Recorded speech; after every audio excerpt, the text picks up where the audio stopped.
On May 7, 1976, a call was made to the police in Chicago about a suspicious vehicle. When an officer stopped by, they found a maroon 1972 Ford Thunderbird parked on the side of the road. The hubcaps were missing, the driver's side window had been smashed, and the ignition had been pulled. When the plates were run, they came back to a Frank Columbo in Elk Grove Village, a suburb of Chicago. The car hadn't been reported stolen, but it clearly had been, so the officer tried to call the Columbo residence, but got no response, so he sent the report to the police in Elk Grove Village. A few hours later, the local police sent an officer to the Columbo home to inform them that their car had been found. On the porch, the officer immediately noticed that there were 3 days' worth of newspapers and that the front door was ajar. He called for backup, and when it arrived, they slowly entered the house through the front door. Inside, they discovered the entire Columbo family had been killed. That was, with the exception of 19-year-old Patty Columbo. She was nowhere to be found. This is Monsters.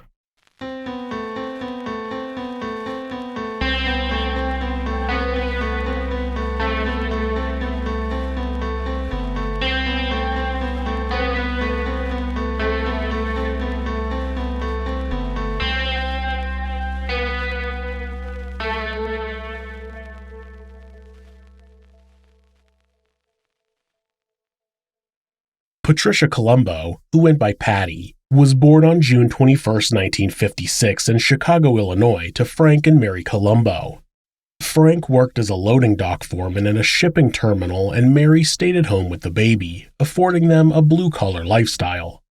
Patty was an only child for quite a few years, playing with another girl in the neighborhood and eventually getting a sheepdog named Mike. All that changed, though, when in 1963, Mary gave birth to another child, a boy they named Michael. That's right, they already had a dog named Mike, and they named their new baby Mike. Clearly, they liked the name. While the other adults focused their attention on the new baby, Patty started spending more and more time with her father's friend, Gus Latini, who she called Uncle Gus. He drove a truck and delivered candy to various retailers, and he would occasionally bring Patty on his route with him. With their more frequent time alone, Gus began pleasuring himself in her presence and eventually started having her do it for him. None of the adults in her life noticed any change in Patty, and she didn't see them treating Uncle Gus any differently, so she assumed that what he was doing with her was okay. She thought about asking her favorite teacher about it, but Gus said not to tell anyone, so she decided against it. In the mid-60s, Frank Columbo had worked his way up to a management position at his employer, but he wanted to secure a better future for his family. He started a side business with some other folks where they organized day labor for the various docks in the area. The docks would get higher quality day labor at no extra cost, but Frank and his partners would also end up making extra money. It was a win-win, and it made the Columbos able to purchase a house in Elk Grove Village, a northwest suburb of Chicago. There was a park and a playground nearby, the elementary school was only 3 blocks away, and there was convenient shopping. The move was a blessing for Patty. She didn't have any close friends at school, so that wouldn't be a problem. She was also going to finally have her own room again. She had her own room until she was 6 years old, and then she had to start sharing it with her little brother. At 10 years old, she was happy to get her privacy back. Those were all great things, but most importantly, the move would take her further away from Uncle Gus. She had grown accustomed to completing their regular ritual over the previous 3 years, but she didn't like it. Despite Gus telling her otherwise, she still believed that what they were doing was wrong. The move out of the city would put an end to her encounters with Uncle Gus. That would have been the case if her mother Mary hadn't intervened. Their new neighborhood had a lot of kids in the area, but none were Patty's age, so she began spending most of her time at the library. A library is not usually considered a potentially harmful place for children, but Mary hated the fact that Patty spent so much time there for some reason. At first, she assumed that Patty was lying and was really going out to meet boys, but when she showed up at the library unexpectedly multiple times, she found Patty there, exactly where she said she was.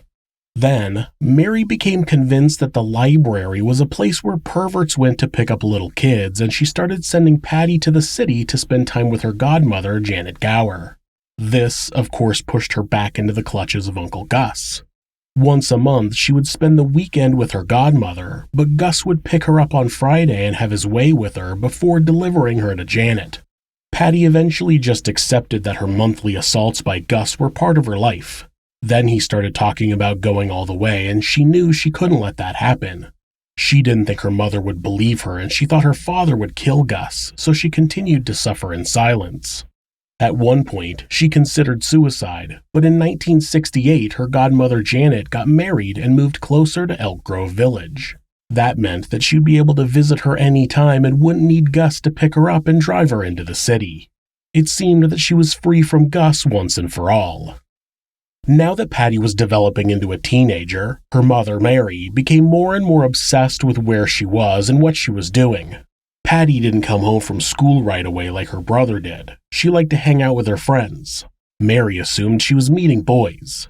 During the summer, when Patty spent her days at the local pool with her friends, Mary assumed that that's where she was meeting boys. She even suggested Patty go to the library instead of the pool. At least at the library, she wouldn't be in a skimpy bathing suit. All of Mary's insistence that Patty not meet boys just made the girl keep her first boyfriend a secret. Patty dated Jack Formasky for a year before she told her parents about him, but the relationship soured not long after. Like many teenagers, she believed the breakup was the end of her life. Her parents recognized that she had become depressed, but they shrugged it off as a phase. At school, her friends all still had boyfriends, so she started spending less time with them. When the school put together a work release program where students could work part-time jobs for school credit, Patty jumped at the chance. Patty had an excellent grade point average and was very mature for her age, so the counselor was happy to find her a position. The problem was that it was mid-semester, so all the best jobs were taken, but she was offered a job at a sandwich shop in a shopping center, and Patty happily took it. The shop was inside a Walgreens drugstore and had a sliding door that was open during business hours so people could go straight into the sandwich shop from the drugstore. She liked the job. It was easy enough and her boss was friendly. Her boss's name was Eunice, and she was a middle-aged woman who was very down-to-earth and let her give her family free sandwiches as long as she didn't abuse the privilege. It would end up just being her brother Mike who would come in regularly for the free food. Even if Patty wasn't there, Eunice had no problem feeding the growing boy. Patty worked part-time during the school year and then full-time through the summer. When the new school year started, the counselor offered Patty a more desirable job. Most of the girls preferred working as a receptionist or assistant of some sort over being the counter girl at a sandwich shop, but Patty turned the offer down. She liked the job and her boss. In May of 1972, the Walgreens got a new manager named Frank DeLuca. He worked as a pharmacist but did double duty as the store's manager. He began coming into the sandwich shop for a coffee break while Patty was working, and she was absolutely smitten. She thought that Frank was the most handsome man she had ever seen. She started asking Eunice about him, but Eunice told her he was too old for her. He looked to be in his early 30s, and Patty was only 15, though she reminded her boss that she was about to turn 16. After a few days, Patty got the nerve together to ask the store manager his age. He told her he was 28. When he asked her how old she was in response, she lied and said 18. They talked more, and soon she was addressing him as Frank when all the other employees called him Mr. DeLuca. He called her Patricia. The casual conversation, peppered heavily with flirtation, continued for a few months before Frank offered Patty a transfer to the drugstore. He said that she could work part-time until she graduated and then move to full-time. See, when Patty told him she was 18, she also told him that she was still finishing her senior year of high school because she started school late. Patty jumped at the offer despite the fact that she wouldn't be graduating from high school that year. It was a bridge she'd cross when she got there. It wasn't long after he offered Patty the job that Frank moved to make their relationship less professional. When she got off of her shift one night, he waited for her in the parking lot and asked if she wanted to go for a drive. There was no way that Patty would turn him down. They drove to a secluded spot and Patty lost her virginity to Frank. From then on, Patty trained in the cosmetics department of the drugstore and then spent evenings with Frank at a little motel nearby. Patty asked why they couldn't go to his house, but Frank told her that he lived with his sister who was old-fashioned and wouldn't approve of their relationship. Frank took Patty on a whirlwind tour of sexuality. Their frequent meetings in the hotel room involved every kind of sex in every position and sometimes with other people involved. Frank knew that Patty was inexperienced, and he told her that he wanted to show her everything about sex. He said that he wanted her to know what it was like to be with other men, and then he'd know she really wanted to be with him. Eventually, a pretty dark-haired woman came into the Walgreens and walked straight to the pharmacy. One of the other employees mentioned that it was Frank's wife, and Patty nearly had a heart attack. When Patty clarified what her coworker said, they repeated it and added that her name was Frank DeLuca and they had 5 kids together. Patty excused herself to the bathroom where she tried to compose herself. When she returned to her station, she mentioned that Frank didn't seem old enough to have 5 kids.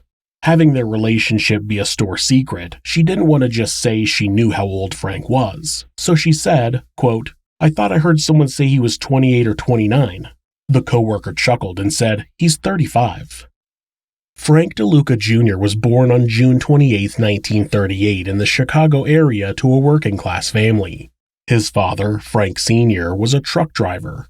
Frank Jr. graduated high school the same year that Patty was born. After taking some classes at a local city college, he tried out for the football team at Purdue University and was accepted. After 2 semesters, though, Frank lost his scholarship.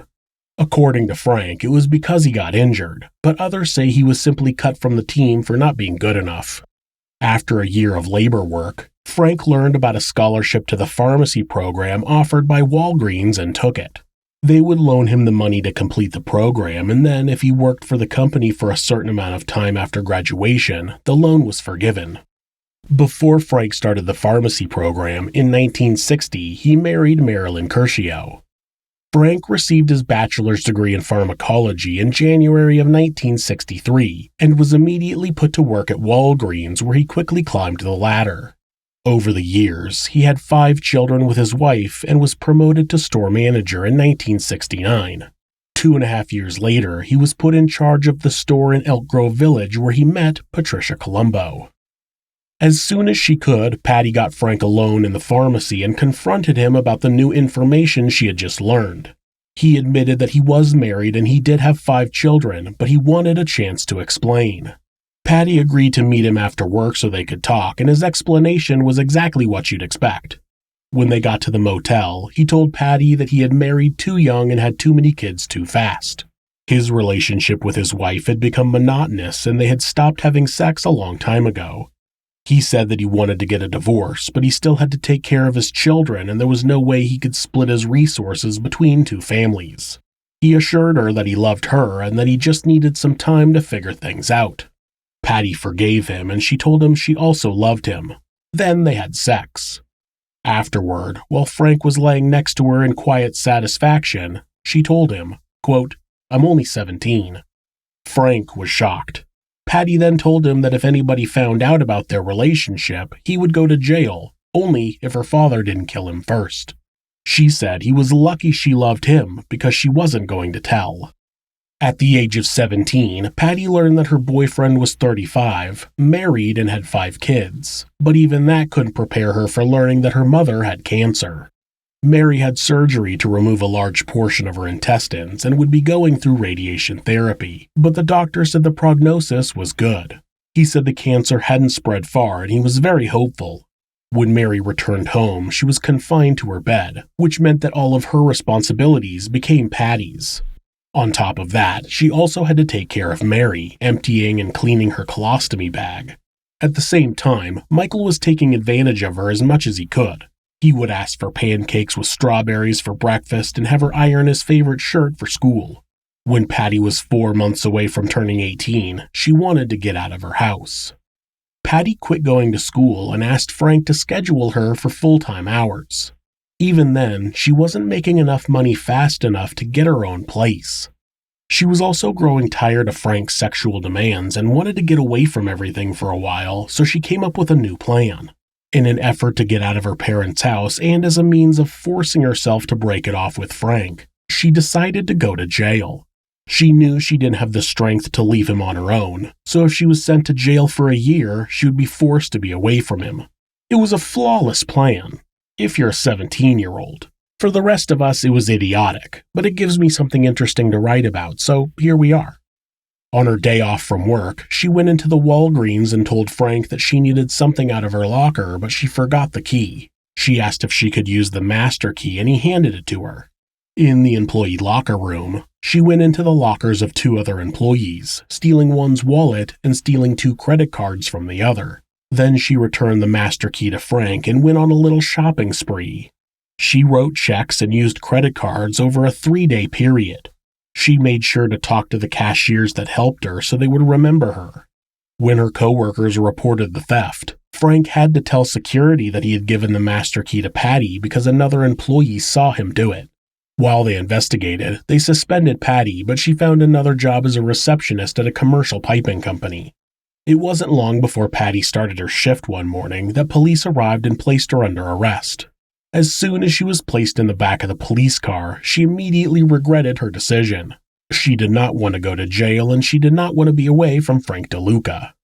After her father bailed her out, he called both employees she had stolen from and offered them money to withdraw their complaints, but they wouldn't. They saw Patty's actions as a cry for help and thought that she needed to receive some type of treatment. Her parents didn't agree and were upset that the victims of their daughter's crime wouldn't help them. To make matters worse, Frank DeLuca convinced his wife that Patty had only been arrested because her parents were really materialistic and they had put a ton of pressure on her. He suggested she move in with them until she got her life sorted out and could find her own place. Marilyn agreed, but she was not an entirely naive woman, so she had one condition: no fooling around with her, no sex in the house. It took a little convincing to get Patty to accept the idea of living with her boyfriend, his wife, and their 5 kids, but after enough sweet talk, she agreed. A few weeks after her 18th birthday, Patty moved into the DeLuca home. Not long after the move, Patty appeared in court where the theft charges were dropped. Her father had paid all of the debts and made all of the necessary restitution, so the prosecutor dropped the charges. At the DeLuca home, Frank began working on a plan to turn Patty into a model with himself as her manager. He had business cards made that had his and Patty's information on them and sent them to various publications with photos of his girlfriend in various states of undress. He expected offers to come pouring in, but they never did. At the same time, he was becoming more and more persistent about having sex with Patty in his family home. She went along with it, but was understandably uncomfortable. Frank DeLuca was only interested in making himself happy. He got his girlfriend to move into his house with his family, and it made everyone involved uncomfortable except for Frank. He was happy as a pig in shit. She knew she needed to get out of that house. She had relied on someone else her whole life. Her parents and then Frank, and now she wanted to be on her own and independent. Due to the arrest, Patty wasn't able to get another job as a cashier, but she was able to find a job as a receptionist for a small concrete company. She started saving her money so she could get her own apartment. When her father heard that she wanted to move out of the DeLuca home, he offered to pay the rent for an apartment, fast-tracking her ability to be away from the man he didn't approve of. She moved out of the DeLuca home immediately and stayed at a motel until she found a little 1-bedroom apartment in a nearby neighborhood. As soon as she got settled, she called Frank and he came right over. When he showed up, he told her that he was leaving his family and that he wanted to marry her. This was the one thing that Frank knew would keep Patty from distancing herself from him more. He knew what to say to keep her under his spell, and it worked perfectly. Soon, Frank moved in with Patty full-time. He had dinner with Marilyn and his kids every Wednesday and Sunday evening and told Patty, quote, 2 nights a week is plenty of time to give them. Living with Frank, just her and Frank, made his obsession with sex even more evident. They were having sex multiple times a day, and Frank started bringing in other people again. Usually other men who he would watch have sex with Patty, often taking Polaroids before masturbating. She convinced herself that what she was doing was for him, and all that mattered was that he loved her, but she didn't like the situation. Frank Columbo was paying for Patty's apartment, but he was adamant that Frank DeLuca was not to be living there with her. For the most part, she was honest with her parents about her relationship with Frank DeLuca. She told them that Frank was getting a divorce and they planned to get married, but she didn't tell them that Frank was living with her. She lied and said he was still living with his family, but while talking to her mother one day, Mary told her that her father was planning to stop by unannounced to see if Frank was living there. At that point, Patty confessed the truth. Mary must have told her husband because a few days later he called Frank at the Walgreens and asked if he could meet him after work. Frank agreed, but he called Patty and asked for her to be there. At 10:30 p.m. in the parking lot of the Walgreens, Frank DeLuca and Patty waited for Frank Columbo to show up. When he did, he pulled his car into a spot and got out, then reached back inside and grabbed a .22 caliber rifle. He ran up to DeLuca, striking him in the face with the butt of the weapon. Then he said, quote, "You motherfucker, you're gonna leave my daughter alone or you're fucking dead." DeLuca was on the ground, a split lip, a split chin, and 2 loose teeth. When he got back to his feet, Frank Columbo drove the butt of the rifle into his stomach. He threatened his daughter's boyfriend one more time and then peeled out of the parking lot. Patty drove DeLuca to the hospital, and while he was getting fixed up, she called the police and filed a report. When officers arrived, they asked if she wanted to press charges, and she said yes. They explained that her father would be arrested, and she said, "Good, go arrest him." And that's what happened. The next morning, Frank Columbo was released on bond, and he swore that he would never forgive his daughter for what she did. He promptly got to work removing Patty from his and Mary's wills. Now, when they died, Patty would get nothing. She was on her own. After a few weeks, Patty withdrew her complaint against her father in an effort to smooth things out between them, but he wouldn't budge. He refused to talk to her, but through Mary, he said the only thing that would gain his forgiveness was for her to leave Frank DeLuca and move back in with them. Patty told her mother that she and Frank would be getting married as soon as his divorce was final. She ultimately accepted that her relationship with her father would forever be broken. Her parents, however, would not stop trying to break her and Frank up, and that meant one thing to Patty. They needed to die. Patty had a friend who was dating a man named Lonnie Mitchell. Lonnie sold used cars, but he told people that he used to be a Cook County Sheriff's deputy. He claimed he was fired, but was waiting for a friend to pull some strings to get him rehired. Lonnie was the type of person who liked people to believe that he was powerful and had connections. This charade worked on Patty, and in November of 1975, she called the car dealership and asked if they could meet. In the back office of the little car dealership, Patty told Lonnie about her problems and told him she thought her life would be easier if her parents were dead. Lonnie said that he could make that happen for $10,000 per person. He asked her for the details of her house, the layout, types of locks, who sleeps in which rooms, and physical descriptions. When it came to payment, Patty assured him that there would be a ton of money after their death. Her father's side business had done well, and the Columbos were very well off. With her parents dead, she and her brother would split their estate and she would have more than enough money to pay them. After delivering everything that Lonnie asked for, he told her he would let her know when the job was complete. Weeks went by and Patty called Lonnie, but he just gave her excuses. He said that there were people who had to approve of the job and told her not to worry. After a while, Lonnie told Patty to meet him at a bar where he introduced him to another man named Roman Sobczynski. Roman was the friend that was supposed to pull strings for Lonnie and get him his job back with the sheriff's department.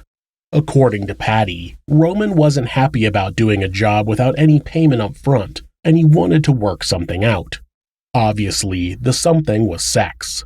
He allegedly told Patty that she needed to have sex with them both in order for them to go through with the hit. The truth was, Lonnie and Roman had no intention of killing Patty's parents. They were just stringing her along, using her for sex. By January of 1976, Patty had begun suspecting that Lonnie and Roman were full of shit. She confronted them about it, but they told her it was going to be complicated to pull off the hit of 2 people where there was a third person in the house. Patty shrugged and said, "Do Mike too then, if that's what it took." Lonnie and Roman agreed, but then time kept passing and her parents weren't getting any deader.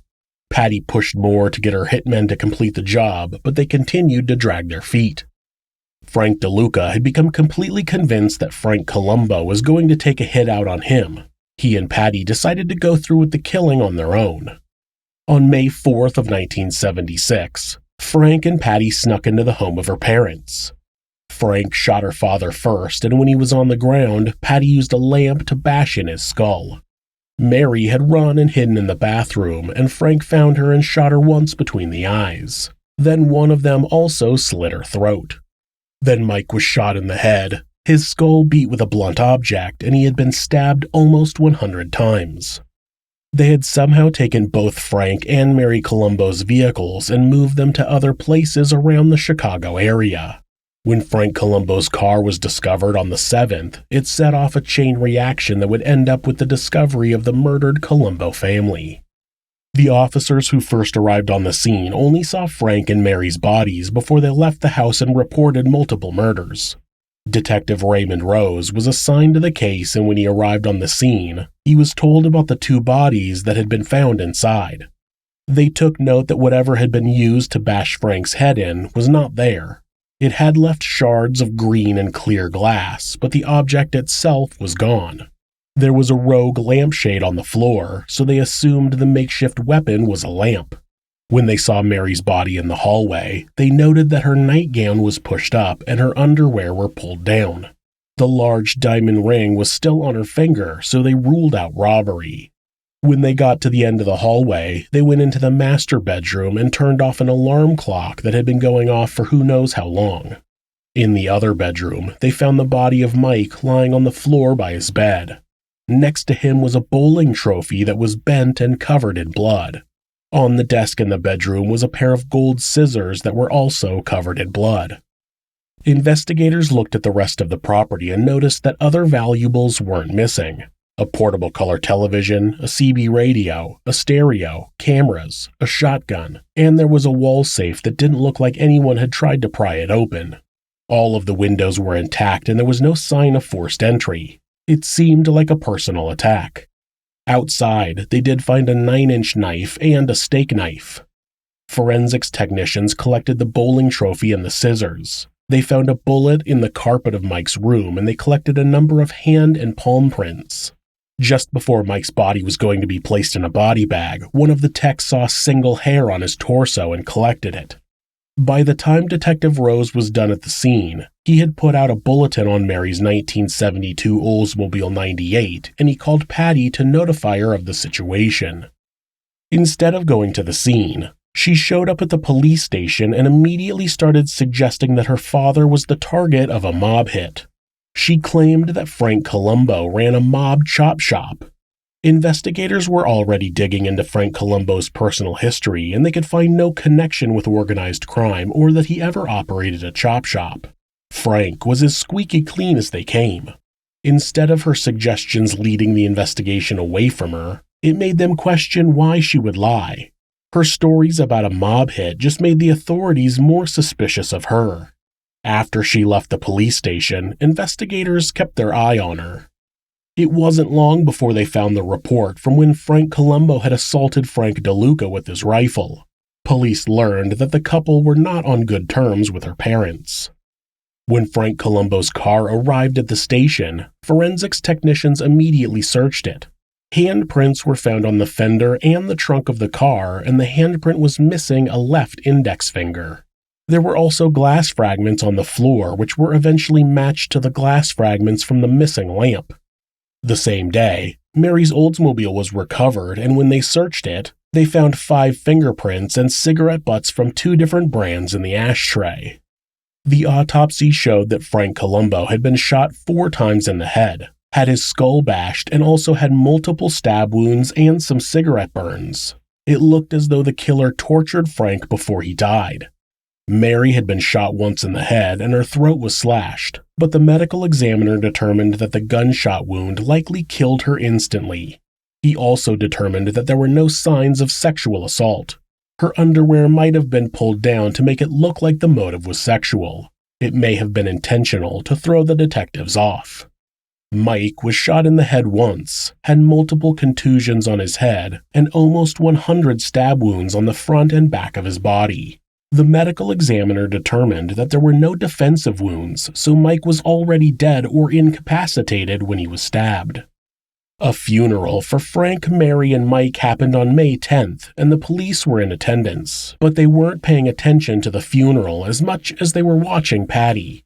They watched her stand outside the church, smoking cigarettes and laughing and joking with people before walking into the church and sobbing at her family's caskets. A few days after the funeral, the police took fingerprints from both Patty and Frank DeLuca. Police also got a call from a young man who said he knew that Patty had tried to hire someone named Lonnie to kill her parents. This young man was the brother of Patty's friend who was dating Lonnie. From there, the investigators got a hold of Lonnie and he spilled everything. According to Lonnie, Patty was very persistent about having her parents killed.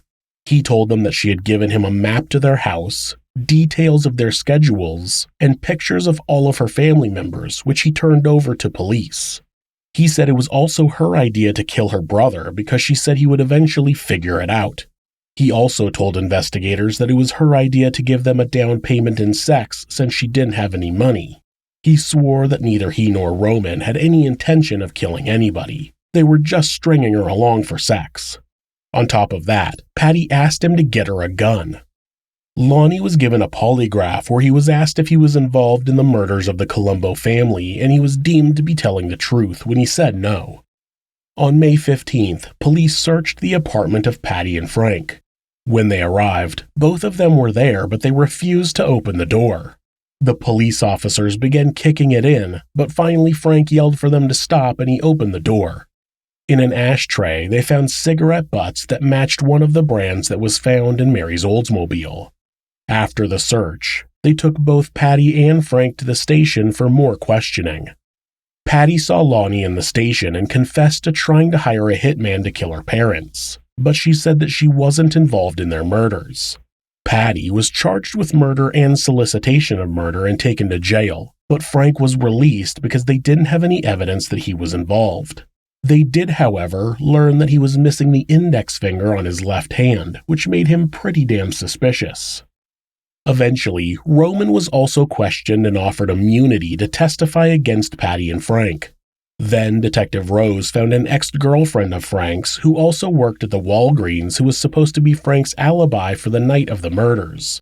She explained that Frank wanted her to go out to see the movie One Flew Over the Cuckoo's Nest and then tell him all about it the next day, so he could claim that they were together at the movies on the night of the murders. She said that the day after the murders, he came into the store and told her that he had done it. He said he shot Frank Columbo, Mary, and Mike. He specifically told her that he shot Frank in the back of the head and the bullet came out of his mouth and messed up his teeth, which perfectly matched what the medical examiner had found. There was no way he could have known that on his own. Frank DeLuca was arrested on July 17th. He refused to say anything. He did try to ask, hypothetically, if he and Patricia pleaded guilty, would there be any way they could go to the same prison and be able to see each other? They had murdered 3 people, one of whom was Patty's 13-year-old little brother, and all he could think about was himself and trying to see Patty. While Patty and Frank were awaiting trial, another Walgreens employee came forward with information about Frank. The man was the manager of the liquor department, and he said he'd become good friends with Frank. Before the murders, Frank had told him that Patty's father had put a hit out on him and that he had hired a hitman to get him first. When the plan fell through multiple times, he said that he would have to do it himself. On the morning of May 5th, the employee came in to open the store, but Frank was already there, burning stuff in the incinerator. He told the employee that he had murdered Patty's family the night before. He also told him about Frank Columbo's teeth and explained that he was burning all of the bloody clothes in the incinerator. He said that Frank told him that he put the lamp and the gun in a garbage bag and threw them in the river. 1 month before the trial started, an inmate came forward and told investigators that he had overheard Frank DeLuca hire his cellmate to kill 2 witnesses who were scheduled to testify against him. When they checked the records, they found that Frank's cellmate, Clifford Childs, had recently been released on bond, and the address in his file was the home of Marilyn DeLuca and her 5 children.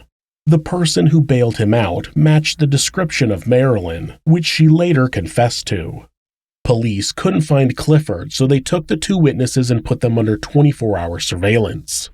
5 days later, Clifford appeared at a scheduled court hearing and was immediately taken into custody. He quickly confessed to the plan and gave them drawings and descriptions that had been written by Frank. Like Lonnie and Roman, Clifford claimed that he had no intention of killing anyone and he was just stringing Frank along for money. In June of 1977, Patty and Frank were tried for 3 counts of first-degree murder, 3 counts of solicitation to commit murder, and 1 count of conspiracy to commit murder. The evidence against them was overwhelming. They had multiple people testify who had been told about the murders. They also had fingerprints. They tried to use the hair found on Mike's body, claiming it microscopically matched Patty, but the defense argued that they never compared it to one of Mike's own hairs and it easily could have been his, which is true. Still, it didn't take the jury long to come back with a guilty verdict on all counts. Patricia Columbo was sentenced to 200 to 300 years in prison for each murder and 20 to 50 years for the solicitation of murder. Frank DeLuca was sentenced to 200 to 300 years in prison for each murder and 10 to 50 years for the solicitation of murder. The solicitation penalty was to be served concurrently. The judge ruled that the conspiracy charges were covered in the murder charges, so no sentences were imposed for that charge on its own. Despite the lengthy sentences, both Patty and Frank became eligible for parole after only 12 years. Patty had a lengthy record inside of prison, starting only 2 years after her sentence began. She was implicated in a prostitution ring where female inmates were set up with correctional officers. She also had 20 infractions for things like contraband. She had a parole hearing in 2014, which was denied, and the parole board noted that she should never be released.